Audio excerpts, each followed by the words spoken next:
If you look at the Roman Republic, even after they went to an empire with an absolute ruler, they inflated the currency steadily for hundreds of years. And eventually the whole damn Roman Empire collapsed. So it's the biggest long-run danger we have, probably, apart from nuclear war. I think the safe assumption for an investor is that over the next 100 years, the currency is going to zero.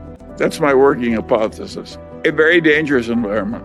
What brought in Hitler was the combination of the Weimar inflation, where they utterly destroyed the savings of the middle class in Germany, followed by the Great Depression. It was a 1-2 punch. And Hitler came in, crazy demagogue, with 40% of the votes, and pretty soon we had a dictator hell-bent for world war. So the history is not pleasant. And Germany was a very advanced and civilized nation, the Germany that Hitler took over. So if you let your nation deteriorate too much, what you get is a Hitler. Japan, the United States, Europe, etc. We're getting into new territory in terms of size. There's never been anything quite like what we're doing now, and we do know from what's happened in other nations, if you try and print too much money, it eventually causes terrible trouble. And we are closer to terrible trouble than we've been in the past, but it may still be a long way off. I certainly hope so. When Volcker, after the 70s, took the prime rate to 20% and the government was paying 15% on its government bonds, that was a horrible recession. Lasted a long time, caused a lot of agony. And I certainly hope we're not going there again. I think the conditions that allowed Volcker to do that without an interference from the politicians were very unusual. And I think in 2020 hindsight, it was a good thing that he did it. I would not predict that our modern politicians will be as willing to permit a new Volcker to get that tough with the economy and bring on that kind of a recession. So I think the new troubles are likely to be different from the old troubles. You may wish you had a Volcker-style recession instead of what you're going to get. The troubles that come to us could be worse than what Volcker was dealing with and harder to fix. Think of all the Latin American countries that print too much money. They get strongmen and so forth. That's what Plato said happened in the early Greek city-state democracies. One person, one vote, a lot of equality, and you get demagogues, and the demagogues lather out the population, and pretty soon you don't have your democracy anymore. I don't think that was a crazy idea on Plato's part. I think that accurately described what happened in Greece way back then, and it's happened again and again and again in Latin America. We don't want to go there. At least I don't. We've done something pretty extreme, and we don't know how bad the troubles will be, or whether we're going to be like Japan or something a lot worse. And what makes life interesting is we don't know how it's going to work out. I think we do know we're flirting with serious trouble. I think we also know that some of our earlier fears were overblown. Japan is still existing as a civilized nation, in spite of unbelievable excess by all former standards in terms of money printing.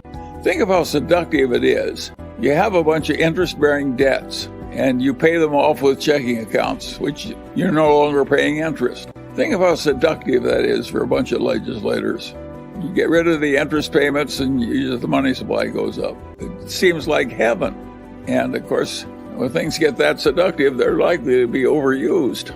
If you stop and think about it, if you're going to invest in stocks for the long term or real estate, of course there are going to be periods when there's a lot of agony and other periods when there's a boom. And I think you just have to learn to live through them. And Kipling said, treat those two imposters just the same. You have to deal with daylight and night. Does that bother you very much? No. Sometimes it's night and sometimes it's daylight. Sometimes it's a boom, sometimes it's a bust. I believe in doing as well as you can and keep going as long as they let you. We have a hugely strong economy and a hugely strong technical civilization. And that's not going away. And the knowledge and so forth. And you can't believe what a modern factory looks like when you fill it with robots. And that's coming more and more and more. And it's coming to China too, for that matter. And so those trends are inevitable. And I don't know how it's all going to play out, but I think it does create adjustment problems. If you have a fine unionized job and they replace you with a robot, you've got a difficult problem. If you've got a company like Kodak and they invent something new that obsoletes your product, you have a problem too, and you solve that by dying. A lot of people don't like that solution. Because all those problems are real, And because it's so tempting to get rid of your debt by just giving a guy a non-interest-bearing checking account where you used to have to pay him interest every month, not only do we have a serious problem, but the solution to it that is the easiest for the politicians and for the Federal Reserve too, for that matter, is just to print more money and solve the temporary problems that way. And that, of course, is going to have some long-term dangers.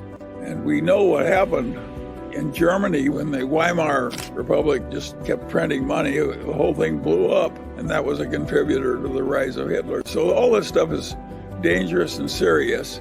And we don't want to have a bunch of politicians just doing whatever is easy on the theory that it didn't hurt us last time, so we can double it and do it one more time. And then we double it again and so forth. We know what happens on that everlasting doubling. You will have a very different government if you keep doing that enough. You're flirting with danger somewhere, unless there's some discipline in the process. But I don't regard Japan as in some terrible danger. They've done a huge amount of this and gotten by with it. I don't think we'll be as good at handling our problems as Japan is. In my whole adult life, I've never hoarded cash waiting for better conditions. I've just invested in the best thing I could find, and I don't think I'm going to change now. And the Daily Journal's used up its cash. Now, Berkshire has excess cash, quite a bit of excess cash. But it's not doing that because it thinks it knows how to time investments. It just can't find anything it can stand buying. So we don't have a solution to your problem. We're just coping with it as I've described. The reason we're not buying this, we can't buy anything at prices we're willing to pay. It's just that simple. Other people are bidding the price up. And a lot of the buying is not by people who really plan to own them. A lot of it is fee-driven buying. Private equity buys things so they can have more fees by having more things under management. Of course, it's a lot easier to buy something you use somebody else's money. We're using our own money, or at least that's the way we think of it. The shareholders who are worried about the future because it looks complicated and difficult and they're hazard, I want to say to them what my old torch professor said to me, Charlie. He'd say, Charlie, tell me what your problem is and I'll try and make it more difficult for you. And he did me a favor by treating me that way. And I'm just repeating his favor to you. When you're thinking the thoughts you're doing, at least you're thinking in the right direction. You're worried about the right things. All you people that are worried about the inflation and the future of the republic and so forth.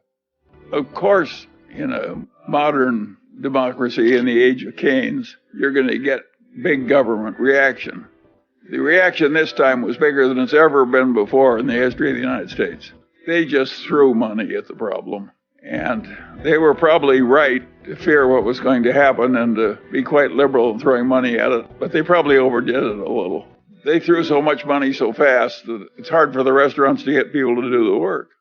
But I don't criticize it. It's hard to make these decisions under pressure. Well, you have to be optimistic about the competency of our technical civilization. But there again, it's an interesting thing. If you take the last 100 years, 1922 to 2022, most of modernity came in that 100 years. And in the previous 100 years, that got another big chunk of modernity. And before that, things were pretty much the same for the previous thousands of years. Life was pretty brutal and short and limited and what have you. No printing press, no air conditioning, no modern medicine, no. I don't think we're going to get things that were in what I call the real human needs. Think of what it meant to get, say, first you got the steam engine, the steamship, the railroad, and a little bit of improvement in farming and a little bit of improvement in plumbing. That's what you got the 100 years that ended in 1922. The next 100 years gave us widely distributed electricity, modern medicine, the automobile, the airplane, the records, the movies, the air conditioning in the South. And think what a blessing it was. If you wanted 3 children, you had to have 6 because 3 died in infancy. That was our ancestors. Think of the agony of watching half your children die. It's amazing how much achievement there's been in civilization in these last 200 years, and most of it in the last 100 years. Now, the trouble with it is that the basic needs are pretty well filled. In the United States, the principal problem of the poor people is they're too fat. That is a very different place from what happened in the past. They were on the edge of starving. And And what happens is, it's really interesting, is with all this enormous increase in living standards and freedom and diminishment of racial inequities and all the huge progress that has come, people are less happy about the state of affairs than they were when things were way tougher. And that has a very simple explanation. The world is not driven by greed, it's driven by envy. And the fact that everybody's 5 times better off than they used to be, they take it for granted. All they think about is somebody else has having more now, and it's not fair that he should have it and they don't. That's the reason that God came down and told Moses that you couldn't envy your neighbor's wife or even his donkey. I mean, even the old Jews were having trouble with envy. And so it's built into the nature of things. It's weird for somebody my age, because I was in the middle of the Great Depression when the hardship was unbelievable. I was safer walking around Omaha in the evening than I am in my own neighborhood in Los Angeles after all this great wealth and so forth. And I have no way of doing anything about it. I can't change the fact that a lot of people are very unhappy and feel very abused after everything's improved by about 600% because there's still somebody else who has more. Think of the pretentious expenditures of the rich. Who in the hell needs a Rolex watch so you can get mugged for it? I mean, yet everybody wants to have a pretentious expenditure. And that helps drive demand in our modern capitalist society.